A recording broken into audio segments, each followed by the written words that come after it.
Good morning, guys, and welcome back to the channel. This is Mark with Red Star Loft, coming back relatively quickly after the last video.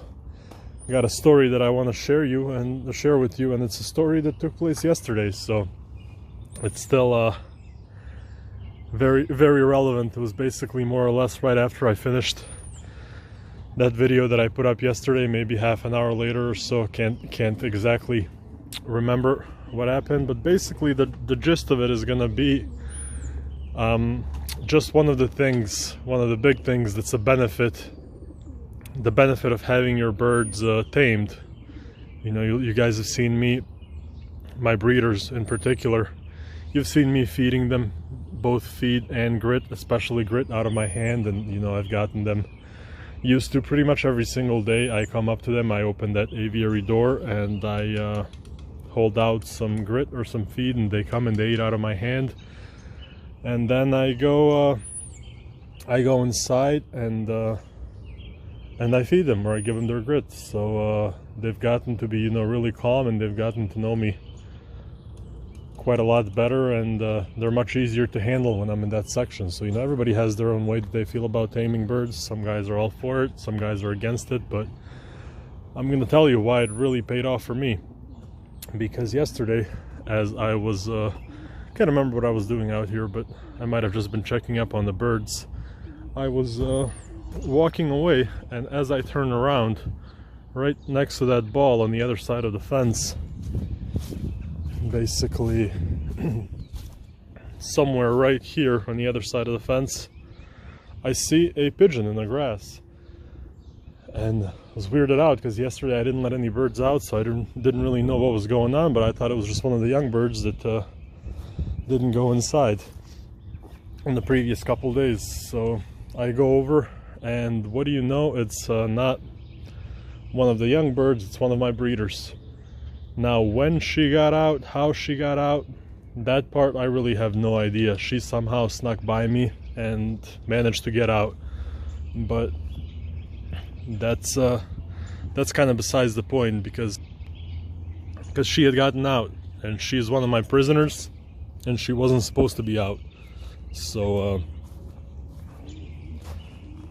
I got her back in. This is her. Real easy to tell. She's got a yellow and a blue band, and she has a white spot right there above her wattle, as you can see. So a real distinctive hen. And basically, I was actually in the middle of texting back and forth with Adrian P, so I snapped a picture and just sent it to him in the middle of all that. So I actually have a couple pictures that I'll attach to the end of this video, just so I'm not editing back and forth now. There'll be a picture of just me, you know, seeing the bird on the other side of the fence, and a picture right after I caught her. And essentially what I did was, as soon as I saw her, I went over, I saw that it was one of the breeders. And this is one of those Gannus hens. This is probably my favorite hen, or at least one of my, you know, top 2 or 3 favorite hens. And this is a 2013 bird, and she came into my loft at the end of 2018, I believe it was. So she was flown out of somebody, you know, she was flown out of another loft. She spent 5 years somewhere else before she came here. So I was just surprised that she didn't take off. Like I said, I don't know when she escaped, but I was just surprised and happy that she didn't take off right away. So just the fact that she was still here was definitely a good sign. But basically what I did at that point is I went into the shed, and I took the grit container and I brought it over to the fence where she was standing. And, you know, I made sure that she could see me take that grit and pour it into my hand, and I stuck it out.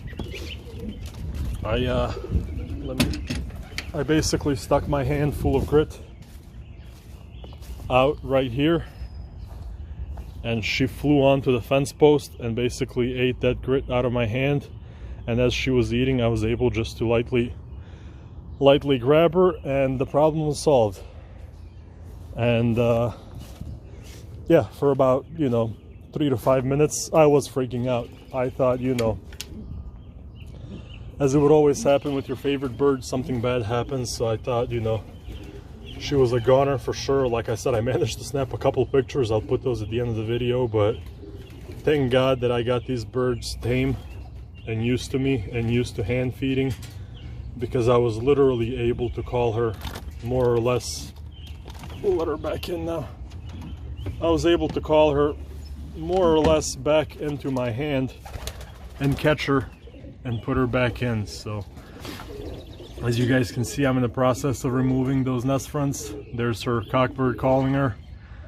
But yeah, that's it, guys. If there's one piece of advice I can give you, is take a minute out of each day to extend your hand with some feed or with some grit to get your birds used to you, because it's not only going to benefit you by making your birds calmer. I mean, in these more rare and more extreme situations, see, they're just flying up to me and coming up to me.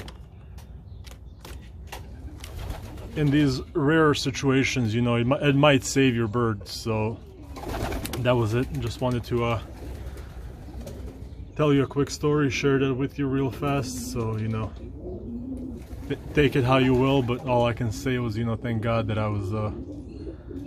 I got these birds used to hand feeding. That's all. So as always, thank you guys for watching. Like, share, comment, subscribe, and I'll be back with you in a couple days.